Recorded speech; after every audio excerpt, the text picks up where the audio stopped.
So in today's video, we're going to be going over to the Langmuir Crossfire Pro, probably one of the most popular small and compact CNC plasmas, especially for the home hobbyist. So in this video, I want to go over, I just got done doing the initial setup, install. I want to go over some tips, some tricks, some issues I had to maybe help you with your install process. We'll do some first cuts here, and I'm going to show you how I am building a cut sheet, because you're probably like me, first CNC plasma you ever had.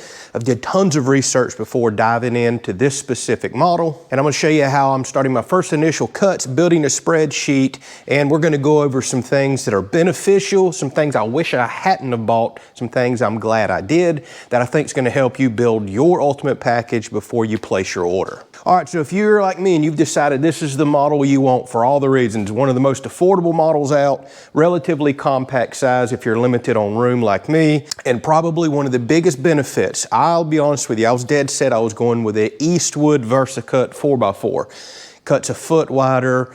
I like a little more features on that one. However, probably one of the biggest reasons I canceled that order last minute and went with the Langmuir is because of all the online resources, everything from the forums, which are extremely beneficial and helpful, from setting up software to troubleshooting your equipment, to all the online tutorials and videos on YouTube, just like this one right here. That right there is worth its weight in gold. You need to seriously consider that when you're looking at all the other models out there like I did. This one seems to have the most support behind it, and that's extremely important, especially if you have limited experience with computers and design software like me. All right, so let's go over the table, y'all. I'm gonna run a lot of fast forward here. You're gonna see I just did a day to day and a half install on this. So that's one thing that we need to talk about right there. You need to set yourself pretty much an entire weekend aside to assemble this.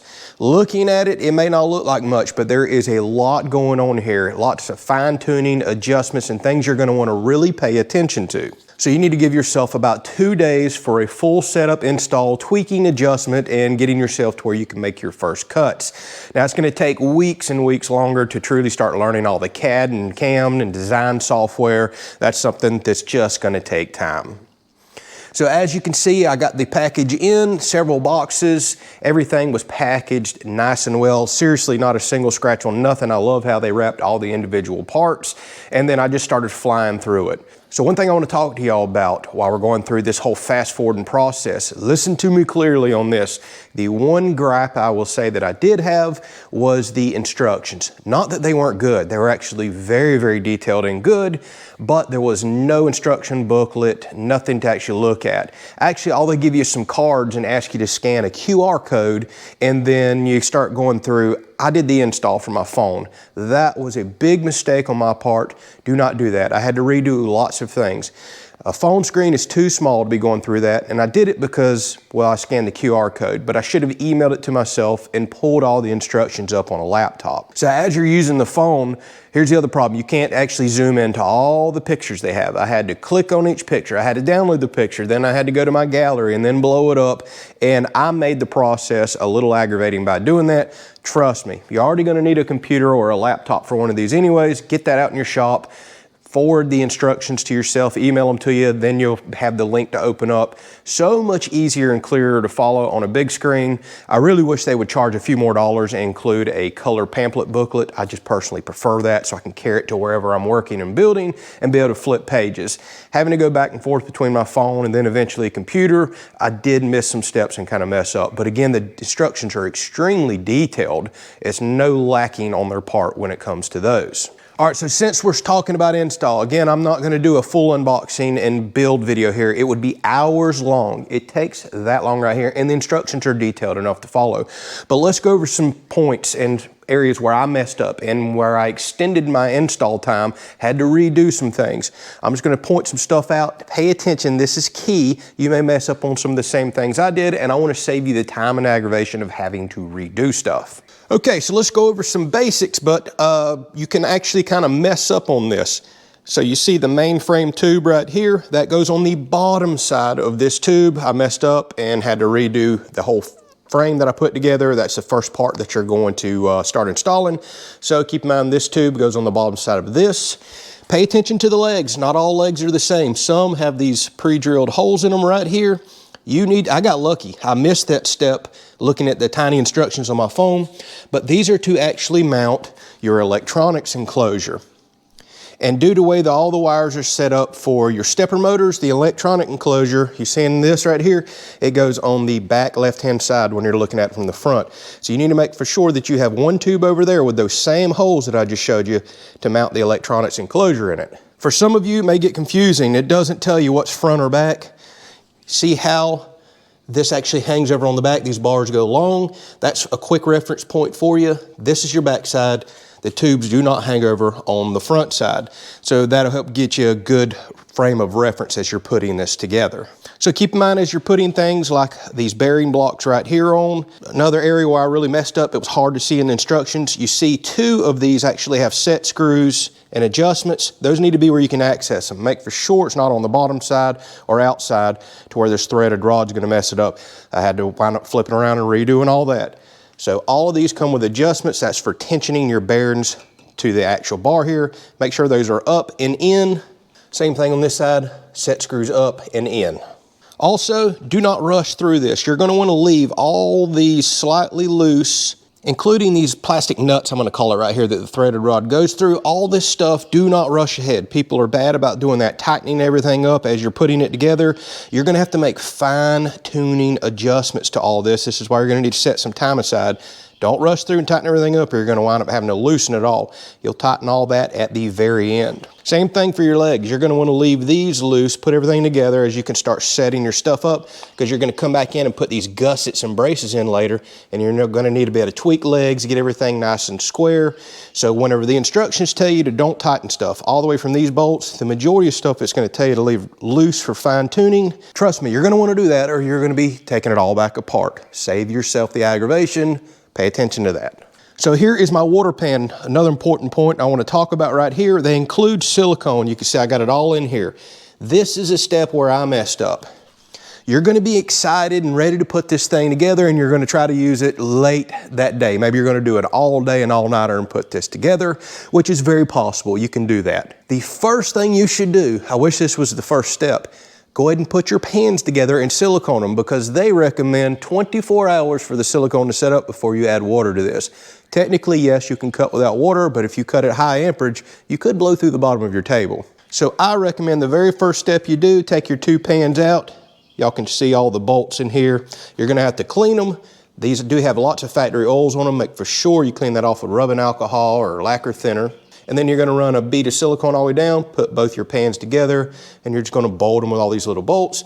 Do that as your very first step. That way, if you're eager to get to using this, that needs to set up for 24 hours, then go into the assembly of this. The other issue I had, these corners are welded out. This is a stainless table. Well, they recommend put some of that silicone that they include for the center seam in the corners. You better do that. The instructions say, hey, it's welded out, but just in case. Well, I had holes in my pan. Literally, you could look through and see the floor. It was not welded out properly. I can't weld stainless here. I don't have a TIG rig or a setup for that. Luckily, there was plenty of silicone. Silicone out your corners very, very well, because I did have a hole in my pan. Y'all, there's some upgrades you can get with your kit. Having already did some initial cuts, I'm gonna show you some of this. We're gonna do some more cutting in this video.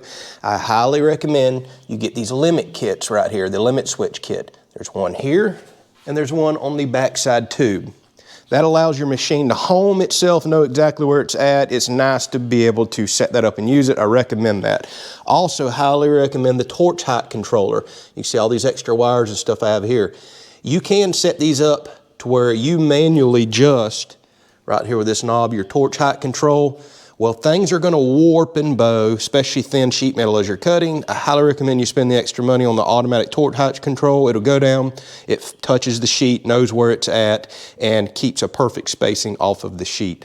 One other thing worth mentioning, I did not realize you have to order the torch mount separate. So the unit comes with the handheld torch mount. This is actually not the right one. I should be clamping up here and here on a machine torch, and that wasn't specified, and I didn't even see the option to order that when I ordered my machine. You've got to kind of dance around the website to find it, but I've got one on the way. So if you're gonna use a machine torch, you really don't wanna be clamping on the tip of your torch like this, but I've just been using it as is. Get the machine torch mount that clamps here and here. Otherwise, if you're using the hand torch, it already comes with this supplied clamp. All right, y'all, since we're talking about upgrades, I also spent money on their laptop stand. I'm kind of thinking, I wish I hadn't have did that. It was $80 for this stand.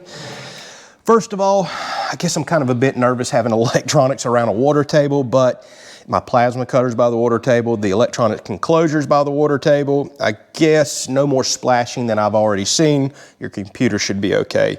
So let's talk about this for a second because I found a solution I really, really like. So if you're gonna go design all your parts, say inside your house or at a workstation somewhere, the laptop stand may work for you. One thing I hate about this is when you're designing or needing to move all around, I like a mouse. I have no room for a mouse here. I am not a fan of the little touchpad on the laptop. And I kind of knew that when I bought this, so I ordered something as a backup. Now, if you're gonna design everything, again, at a workbench, come over here and all you pretty much wanna hit start or just jog your machine around, this laptop stand may make sense for you. And you can see it can fold up pretty much completely out of the way, or you can get it way out here. In hindsight, I probably wouldn't have got this. I like to be by my machine, jogging stuff around and working, paying attention to my cuts, especially on the initial setup. And again, having nowhere to put a mouse, kind of aggravating. So I purchased this little table off of Amazon. I think this is what I'm gonna use. And I'll put links to any of the stuff I'm gonna show you. I've got some other upgrades that I did to this and I like. So the USB cable's not super long with this, so you're not gonna have a workbench, say, way over here. And again, I kinda wanna be by my machine, being able to stop in case I've got the torch height messed up or I'm hanging up on a piece of plate. I really like the work surface here. You can have your coffee, whatever else you need. Plus, this is adjustable up and down. Means I can fold it up and put it underneath my table out of the way. Again, if you're limited on room like me, I like that everything can just go right underneath, out of the way. That's even more compact than the laptop stand up here. Okay, another huge upgrade, y'all. I went with, thanks to Spicer Designs, I seen his YouTube video, he has one of these tables.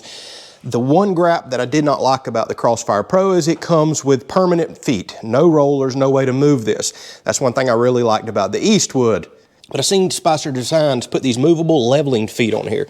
So let me show you what these do. They have a ratcheting design. You can put a bar in here if you want. So you got wheels on the back. You can flip a little switch in here. You can jack up this bottom bumper, and it's rated for really high capacity. These are like machine movers, honestly, machine leveling feet. So not only can I jack that big rubber bumper down, I can level out my table. If I see the water pan isn't correct, I can do this on all 4 feet, or I can flip the switch, go the other direction, raise this up to where my wheel makes contact, and this entire machine I can move around. Now here's a little bit of an issue. These don't just bolt right in. I actually had to weld these on, and I did that while my legs were off the machine and the electronic box was not connected because I would not ever want to damage any electronics. So if you're going to do this, order these in first, weld them on before you ever even bolt your machine together. That'd just be safer for all the electronics and stuff. I would not recommend doing it after the fact. These are an absolute must-have. So now I've got these big rubber pads on the floor, so if I put big heavy sheets of steel up here, it's not moving around, legs aren't trying to bow in. That's very important if you're gonna put a lot of weight up here. But at the same time, maybe you've got to stick yours in the corner of a workshop, but you wanna work out by an open door. Well, you can actually raise up those leveling pads, get back on the wheels, and this moves around quite easy on those. All right, some other notable mentions. The cable management, not crazy about it. I wish we could have like a track over here. I would gladly pay extra for that. Pay attention to your cables. For example, these right here coming down from your X-axis up here, you're gonna wanna make for sure they go behind the rod, drape them over because we gotta have full motion and travel right here. Go ahead and zip tie these cables up right here because the provided Velcro does not hold, especially a heavy plasma cable. I've had it fall off several times. That's pretty easy. Most everybody has zip ties around the shop. Make sure you leave yourself adequate room here too. You can actually jog with the mouse buttons on your laptop. Once you get this hooked up, go ahead and run your machine to this far corner. Make sure nothing binds up. Run your X-axis in and out right here. All right, one other issue that I had that frustrated me to no end. I thought my machine was bad from the get-go, and luckily, because Langmuir has such an awesome forum, other people have experienced this. I got on the forum, typed in, my machine will not move. I plugged this up the laptop, just double-checked everything. I could never get my machine to move for a couple of hours yesterday. I was like, Great, something's bad from the get-go. Well, it was a very simple fix. Thanks to that awesome forum, the reason I have this machine, just want to let you know there's a power button all the way on the very bottom here. You'll be going in and out of this case a lot. So, and from the beginning, that's another good tip. When you take all these little screws out and take the case off, you can put it back, but only put one screw in. You'll go in here a lot more than you realize. I put this case off and on so many times only to realize, oh, install another part. Oh, go move a wire, go do this. Especially if you buy the limit switch kit and torch height controller like I did, you have to do work inside the electronics box. But the reason mine would not run, and I've seen this mentioned a few times on the forum, there is a power button right here. I popped the case off, and the way it was zip tied from factory, it was so tight, it had pulled one of the connectors off. I had to cut the zip tie, put the connector back on the power switch, and bam, stepper motor started working, power was sent out to the machine, we were good to go. So that was honestly the only couple issues I had. The power wire was off in the box, and there was a hole in the corner of my pan that I had a silicone in. Other than that, everything has been working as it should. Now, it's all going to be dependent on the type of plasma that you go with. They recommend their razor weld for a setup, but I wanted a much more powerful plasma. Hypertherm they also recommend, but super expensive. Well, I went with a big everlast machine. It's kind of a happy medium, and there's tons of people on the forum running those machines right there. I'm actually going to do a review on the channel of that, but that's another reason, again, I went with this, because not only was there helpful information for the table on the forum, but there's so many helpful people already running everlast plasmas on the forum, talking about all their cut information and how to wire it up and everything else. I just felt super confident going with this package right here. And that's a 100 amp machine. As powerful as it is, I can outgrow this table if I ever do in the future, maybe go to a 4x8 table, but I will probably never in my life outgrow that, because it can literally cut like 1.5 inch thick material. I'm never cutting that thick. But the awesome thing about having a super powerful machine, I get 100% duty cycle on anything I ever cut. So keep that in mind. I know everybody's gonna be watching their budget when you get a machine like this. Even though this is super affordable in the sense of CNC plasmas, I understand it's very expensive to buy a plasma, the table, and everything else for a lot of just do-it-yourself type people. But keep in mind, if you get a lower amperage machine, well, you're probably gonna wind up hitting the duty cycle, especially if you're planning on cutting thicker material. That is not what you want with a plasma table. So if you don't understand duty cycle, if you're gonna be cutting thick material with, say, a lower powered 40 amp plasma, and you might be making hundreds of inches of cut, well, at a certain point, the machine's gonna have to cool itself down, and that's the last thing you want on a plasma table that's running and going and then stops. Maybe you're doing intricate work. It's very difficult to get back to your starting point and start the work again after a cool down period. If you can afford to spend a little more money on a quality machine or a little bit more powerful than you think you need machine, your duty cycle and run time goes up with that. It's not always about how thick a material you want to cut. Sometimes it's about how long you want to run and cut. That's a really good tip to keep in mind when it comes to plasma cutters. So something else, you can see I've got my green fluid here. I bought a 5-gallon jug off of Amazon. Pay attention if you're gonna put this anti-corrosion material in there. I put about 1 gallon to 1.5 gallons for this table. The rest is water. This extends the life of your water in here, but honestly, a lot of people just drain this after every use and just use regular water. We'll determine that with time. If you're gonna put the plasma cutting anti-corrosion fluid in there, pay attention. Some of these are for steel only. Some are for steel and aluminum if you're gonna cut aluminum like me. So I got the one rated for both. But you can see after just a few cuts, I'm already getting gunk and buildup in here. One thing I do not like about this table is the pan, the water pan. I may go get another one custom built from a shop, a little thicker, a little deeper, and definitely want to go thicker because I may cut some thick material down the road, and Langmuir only offers this pan or rates it up to 45 amps of cutting. So keep in mind, if you're cutting really thick material and got your machine turned up 60, 70 amps, you could potentially blow the water out of the way and cut through the bottom of the pan. Y'all, honestly, all your cheap entry-level plasmas are like that. It's not just specific to them. To keep costs down and shipping weight down and all, they come with relatively thin pans. The majority of us are cutting sheet metal and all on this, and we're not going over 45 or 50 amps, for example, so that shouldn't be a problem, but pay attention to that. You can also put a sacrificial sheet in the bottom, which is what I'll try to begin with. Underneath these slats, I may go get like some 1/8 inch stainless material and just layer the bottom. So if you do blow the water out, you're hitting thick material before you ever hit your pan. That's a good, cheaper solution without getting a whole new pan built. I'm gonna play with this with time. But what I was saying is I'm not crazy about the drains. So what you do is you put these drains in, and you pull this tiny plug. You probably put some buckets down here. You can plumb it to run outside. But the drains that are right here are not recessed in the pan. So as you get sludge and build up in here, you can't rake it to a recessed hole out a big drain. All you can technically drain is the fluid out. Then you're gonna be left with mush, metal bits, and other stuff in here. My solution is gonna be a wet vac. I just found Amazon has an Amazon branded wet vac with a stainless tub. I think that's gonna be awesome to keep corrosion down. $59. I'm gonna roll it underneath here, so every time I drain this into buckets, or I may plumb it to where I can just drain it right out the side of the building, then I'll just go back and wet vac up all that mush and nasty material, haul that off and dump it. All right, again, this video wasn't about showing you step-by-step install, but hopefully we went over some good points and things that you need to consider if you're gonna move into one of these machines. Next, let's go over first cuts. I'm gonna go ahead and skip to some cutting that I just did right here. I took out some 1/8" plate steel, and I'm actually gonna play with 16 gauge, 14 gauge, 1/8" or 11 gauge, whatever you wanna call it. 1/4 inch and 3/8 will probably be the thickest that I ever cut here on this machine. You need to plan on setting yourself up a spreadsheet and spend time doing this. Some of the first cuts that you're gonna make on this machine are test cuts. Everybody's plasma cutters and table setup is gonna be honestly a little different. There's good cut charts on the Langmuir forums that you can start with, and I've already downloaded a couple of those cut charts for people that have a similar plasma to mine and the same exact table. But honestly, I'm already finding out their cut chart, while is a fantastic reference and great starting point, I'm having to make some tweaks and adjustments. All right, so take a look at some of these cuts. With 1/8" material, I'm running anywhere between 80 and 100 inches a minute. I am playing with torch height. I am playing with speeds. I am playing with amperages, and I'm playing with air. This is all very important. By the way, I'm gonna put a link in the description. Get you some magnets, because you're gonna have to be picking your cut pieces up out of the bottom. They're gonna fall through. That's just part of it. I found a really cool pack of magnets of different powers just for reaching down in the water and grabbing my materials.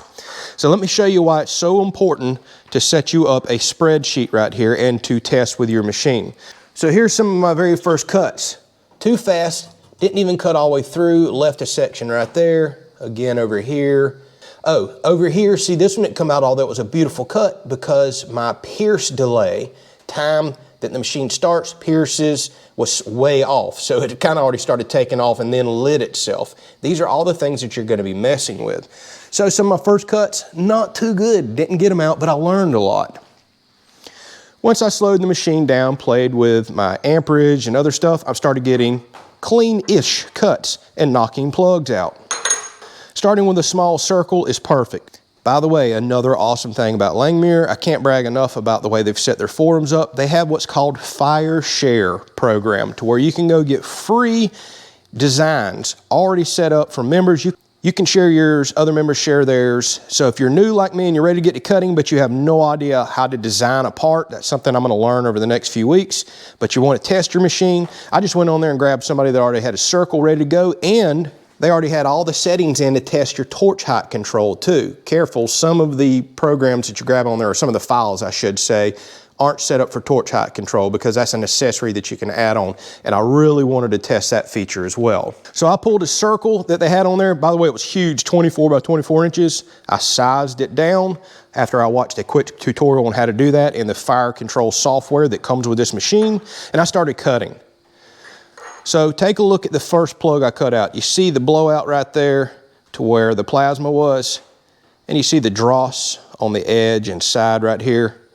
I mean, not bad, but I'm really not liking that plasma start and the way it just kind of blew out and cut. Well, there was a reason why. I had my pierce delay set way too long. This is the kind of stuff I'm going into my spreadsheet and setting up. All right, so I cannot recommend enough. Go get you either Excel spreadsheets or a free Google spreadsheet, set it up, and you can see up top, I've labeled this one mild steel. I'm starting with my amps, my PSI, this is my air pressure. Thickness of the material, I've did 20 gauge all the way up to 1 inch. I don't know if I'll ever get up there, but let's go ahead and build the spreadsheet. Inches per minute, this is very important. This is how quick you set your torch up to run around your project. That's all gonna vary greatly depending. For my material, recommended tip, I'm using a 0.6 to a 0.9. By the way, your tip size, that's millimeter, I do believe. See, I got a whole bunch of tips right here. Well, they have different sizes, openings, and orifices. You adjust your amperage of your machine to your tip size. That's a very important tip for plasma cutting. So for example, I think 0.6 is around, oh, don't quote me on this, 20 to 30 amps that you can run your machine. A 0.9 is around 30 to 40, or maybe it's 40 to 50 amps. I'd have to go back and look. I'm still learning this myself. And then pierce delay. Remember how I just explained that? That's very important. Kerf. This is something else you need to put in. I've been measuring it out. I'm around just under 1/8 of an inch with some of the settings I have here. So it's around 0.1 that I have, and I made sure I noted that was with a 0.9 tip. So why is kerf important, y'all? Here's the cutout. That is your kerf, your removed material. Well, if you're gonna set up a very intricate project, or maybe something you're gonna do bends in or weld together and it needs to be a specific size, when done, you have got to allow for the removal of material. So back to just some discussion here to hopefully help y'all out, since we're kind of going through this review of the machine. Please spend the time setting up, making these cuts like this. So pierce delay. Well, I wasn't happy with what I was getting here. The machine was lighting, and I had it set to like 2.5 seconds, and it was just sitting there burning, then the machine takes off. That's what your pierce delay is. Well, I lowered it down a little. Well, we got better. I didn't quite have a big hole there where it was just sitting there burning. Dross looks a little better. I got a bevel, so my speed was off. Pay attention to all these things. I adjusted it some more, and look at this last cut. I went down to a very short delay, which is fine. You're gonna have to do a longer delay, probably on thicker material in order to burn through. And look at this cut. We are looking awesome. You know what else I adjusted on this one? Torch height. I just remembered that. So I'm about to go in here and add me a new section of torch height. Well, I seen somebody on the forum say they're running at 0.6. So about half of what I was running, I got that in now, and the cut come out fantastic. I mean, I haven't knocked any of the dross off. There's practically nothing. Please, y'all, take the time. This is all part of learning and playing with your machine. Take the time to build you some charts like this for mild steel, for stainless, for aluminum. That way, whenever it comes time to start running these projects that we're all so eager to run, you don't want to sit there and learn all this for hours before you start your sign project you sold or something you want to do yourself. You want to be able to quickly go back, pull all these settings that's specific to your machine, punch them in the fire control software or in the design software that you're going to use. And you want to be able to go get nice clean cuts on the thickness material and run your project without any delay. This is an important part and setup of your machine.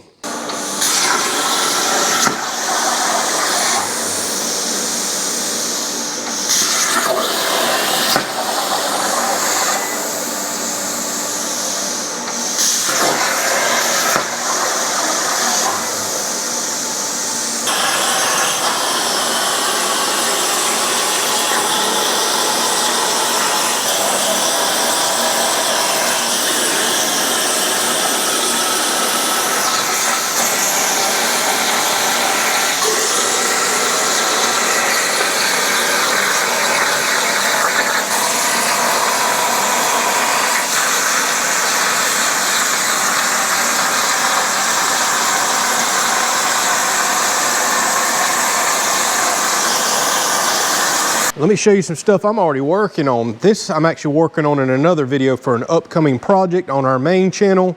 That video may actually post before I post this review video, but you know how it is. You've looked at CNC plasma. You can get as creative as you want. So I've got a lot of stuff I want to build. I'm about to go through and cut thicker metal. I don't think this video should be about how thick can you cut. That's all plasma specific.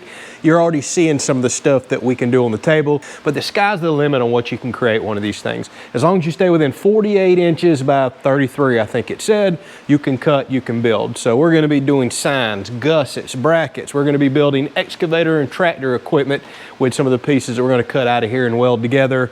Now, like I said in the beginning of this video, bought and paid for with my own money.